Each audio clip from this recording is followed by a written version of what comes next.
Every once in a while I find something that just feels very powerful, kind of meaningful. Picked up this old watch at a junk shop, and it's pretty beaten up. This was originally given to a J.H. Cotton in 6/16/08, so 1908, from his parents.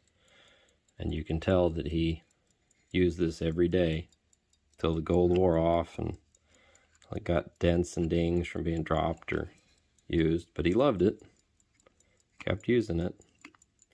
Face is smashed up now. It's seen a lot of life in the past over 100 years. Inside, even after all those years, it's still ticking.